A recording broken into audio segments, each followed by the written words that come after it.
Hey everybody, this video is called Keep a Memory, and today we're going to continue our pass-through study here in the book of Joshua, and it's been over a week. As many of you already know, I had COVID, so I just took over a week to let my body recover and everything.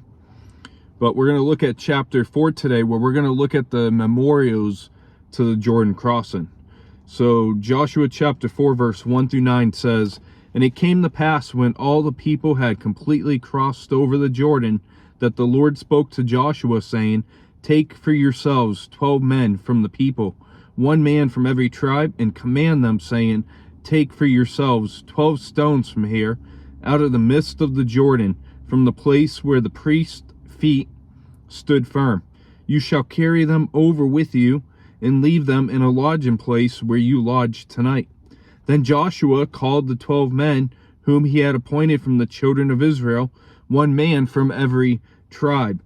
And Joshua said to them, "Cross over before the ark of the Lord your God in the midst of the Jordan, and each one of you take up a stone on his shoulder, according to the number of the tribes of the children of Israel, that this may be a sign among you when your children ask in time to come, when saying, What do these stones mean to you? Then you shall answer them, that the waters of the Jordan were cut off before the ark of the covenant of the Lord. When it crossed over the Jordan, the waters of the Jordan were cut off, and these stones shall be a memorial for the children of Israel forever." And the children of Israel did so, just as Joshua commanded, and took up 12 stones from the midst of the Jordan, as the Lord had spoken to Joshua, according to the number of the tribes of the children of Israel, and carried them over with them to the place where they lodged, and laid them down there. Then Joshua set up 12 stones in the midst of the Jordan, in the place where the feet of the priests who bore the ark of the covenant stood, and they are there to this day. So 12 stones were picked up from the riverbed, and it became a memorial to God's faithfulness. And they were set up at Gilgal, which was about 1.25 miles from Jericho, which was Israel's first campsite in the invaded land. And the placing of these 12 stones in the riverbed itself paid tribute to the place where God dried up and did a miracle, and where the ark was held, and where he showed by a miracle his mighty presence and worthiness of respect. And the memorial purpose, it was also that Israel could teach their children about the great things that God had done for Israel, so that the work of God would not be forgotten and forgotten among the generations. And how often among us we forget the great things that God has done. In verse 10 through 18 it says, "So the priests who bore the ark stood in the midst of the Jordan until everything was finished that the Lord had commanded Joshua to speak to the people, according to all that Moses had commanded Joshua. And the people hurried and crossed over.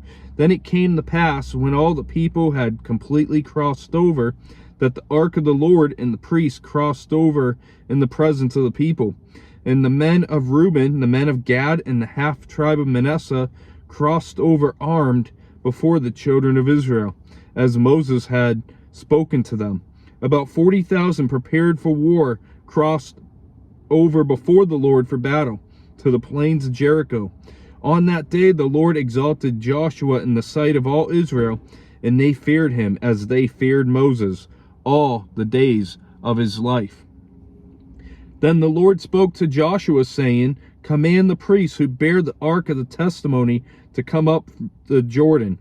Joshua therefore commanded the priests, saying, Come up from the Jordan. And it came to pass, when the priests who bore the ark of the covenant of the Lord had come from the midst of the Jordan, and the soles of the priests' feet touched the dry land, that the waters of the Jordan returned to their place, and overflowed all its banks as before. So the priests, they stood with the Ark of the Covenant for the entire time that it took the nation to cross over. And the armies were sent over to fight for the rest of the nation, just as was promised back in Joshua chapter 1, verse 12 through 16. And so God fulfills his promise here to Joshua. And God raises Joshua to be a great leader that's respected in Israel, just as he did with Moses in the last chapter, verse 7. And the waters, they returned to the natural flow once all of Israel crossed over the river. In verse 19-20, now the people came from the Jordan on the 10th day of the first month, and they camped in Gilgal on the east border of Jericho. And those 12 stones which they took out of the Jordan, Joshua set up in Gilgal.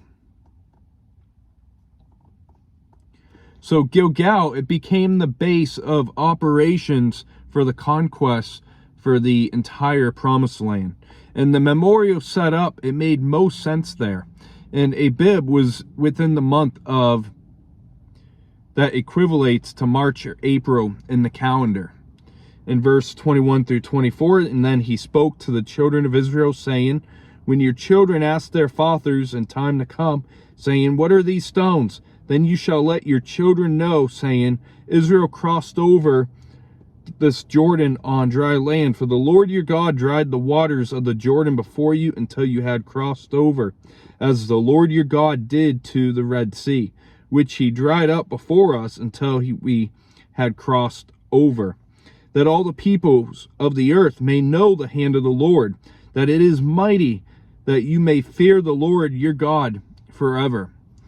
So, as mentioned already, the memorial stones, they were there to remind Israel and the future generations of God's faithfulness. And it went beyond Israel, and it was to be a witness to all the world, including the Gentiles.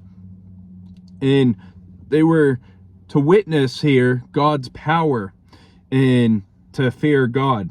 And so to wrap up here, we see that God commands Joshua to set up these memorial stones of the crossing after all the nation of Israel crossed over the Jordan. And we see the memorial was to remind future generations. And sometimes we need to be reminded of God's past faithfulness, as we often are fragile and we fail in fully trusting in the Lord when other hard times come. And we saw the river return to normal flow after the nation passed over in the priests. And we saw that the stones set up as a memorial in Gilgal, and we see what the purpose of the stones were, to be a memorial. And that's going to wrap up this video. We'll see you next time, as we'll be looking at Gilgal. We'll be looking at the circumcision and the Passover at Gilgal. So I hope you have a great rest of your evening. Short to the point today. God bless.